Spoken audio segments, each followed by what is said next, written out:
Ida B, Chapter 16.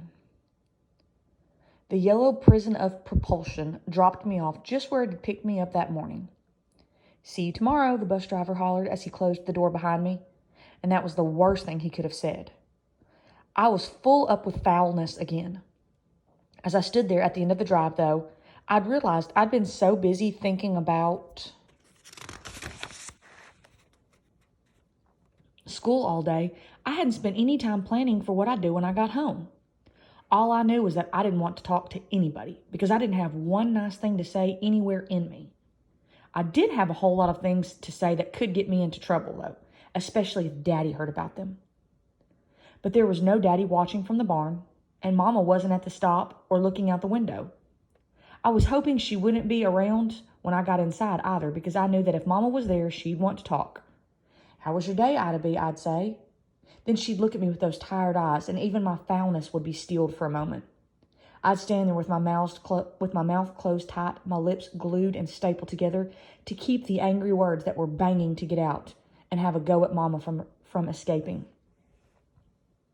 But she'd ask me again, "Baby, how was your day?" And my heart would not be able to pass up two invitations to have it say. Those words would come shooting out of my mouth, heading straight for Mama. Words like, "What do you care?" and "You broke your promise," and "Have you seen my parents? Because mine disappeared and I'm living with two people who don't keep their word and don't care about me and are just plain mean." Words that would make Mama's eyes cry, and then maybe mine too, and land me up to my armpits in the deepest pile of trouble ever. I needed a plan for avoiding Mama, so I walked up the drive real slow to give myself a chance to come up with a good one. By the time I got to the front door, I knew what I would do. "Hello," I'd say very politely if Mama was waiting for me. Then when she asked me how my day was, I'd tell her, "Could you please excuse me? I have a desperate need that must be taken care of immediately." I would cross my legs like you do when a certain kind of necessity strikes, make my face squinch up like I was about to burst, hobble up the stairs, spend 3 minutes and 22 seconds in the bathroom, and flush the toilet twice, even to make it sound real. Then I would go to my room and make a sign that read, "Mildly sick, but not so much she needs her temperature taken. Tired child inside. Please do not disturb until morning."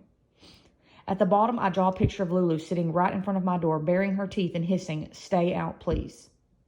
That way, I wouldn't be telling any full-blown lies, and I wouldn't get myself in so much hot water that I'd be Ida B stew by dinner time.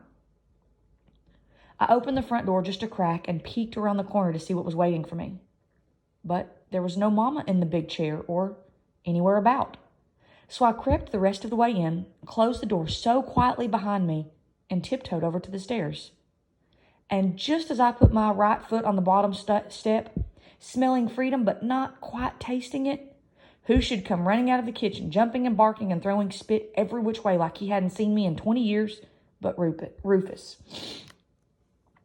Every single plan I'd made went scampering over to the fireplace, shot up the chimney, and disappeared into the sky.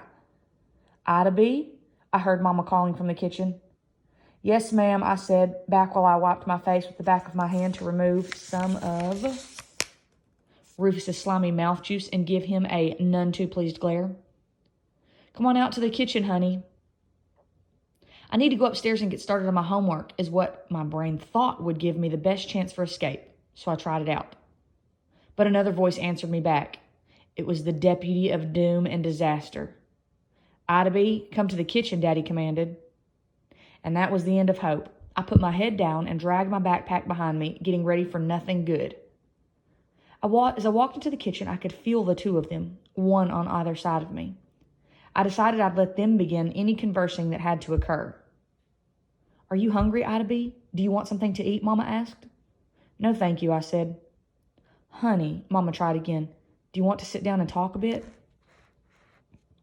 "I'm feeling kind of tired," I told the table. "And I need to use the bathroom," I added, saving a sliver of my previous plan. I started to turn around to get on my way.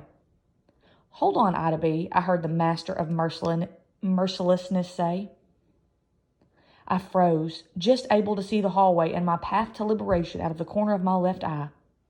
"How was your day?" Daddy asked. Well, it took me a minute to get over the shock that Daddy, of all people, would ask me that particular question, especially since I was sure he did not want to hear Ida B's 110% true and brutally honest response.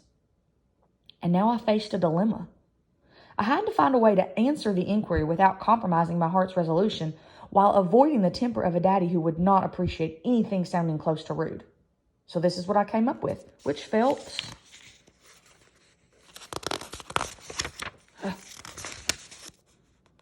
better than any of my other options, but not anywhere near fine. It was okay, I said. But in my head, okay looked like this. Okay.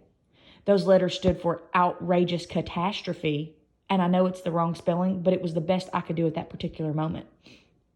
Then I looked straight at Daddy and said, "Can I please be excused now?"